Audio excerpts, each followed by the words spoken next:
ପିଲାମାନେ ଆମେ ଆଜି ସେ ମହାନ ପୁତ୍ରଙ୍କ ବିଷୟରେ କଥା ହେବା।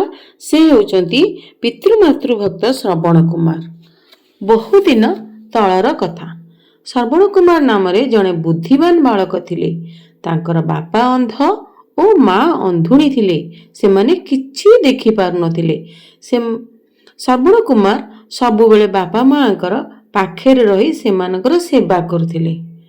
ଥରେ ତାଙ୍କର ବାପା ଓ ମା ତୀର୍ଥସ୍ଥାନ ବୁଲିବାକୁ ବାହାରିଲେ। ଶ୍ରବଣ କୁମାର ଗୋଟିଏ କାଠର ଭାର ତିଆରି କଲେ।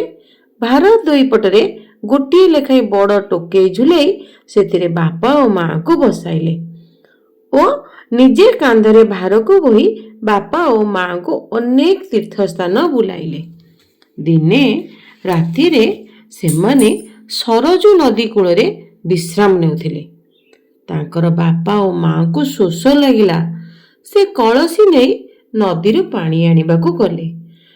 ଏହି ସମୟରେ ଅଯୋଧ୍ୟାର ରାଜା ଦଶରଥ ସେଠାରୁ ଶିକାର କରିବାକୁ ଆସିଥିଲେ। ଶ୍ରବଣ କୁମାରଙ୍କ କଳସିରେ ପାଣି ଗପ୍ ଗପ୍ କରି ପଶିବା ଶବ୍ଦ ଶୁଣି ରାଜା ଭାବିଲେ ହରିଣଟିଏ ପାଣି ପିଉଛି। ଦଶରଥ ଶବ୍ଦଭେଦୀ ସ୍ୱର ମାରିଲେ। ଶବ୍ଦଭେଦୀ ସ୍ୱର ଅର୍ଥ କ'ଣ? କୌଣସି ଶବ୍ଦ ଶୁଣାଯିବ ନାହିଁ। ସ୍ୱରଟି ଯାଇ ଶ୍ରବଣ କୁମାରଙ୍କ ଛାତିରେ ଗଳିଗଲା। ସେ କଷ୍ଟରେ ଚିତ୍କାର କଲେ। ଶ୍ରବଣ କୁମାରଙ୍କ ଚିତ୍କାର ଶୁଣି ରାଜା ଦଶରଥ ତାଙ୍କ ପାଖକୁ ଗଲେ। ଶ୍ରବଣ କୁମାର ଦଶରଥଙ୍କୁ କହିଲେ, ମୋ ବାପା ଓ ମା ଗଛ ମୂଳେ ବସିଛନ୍ତି।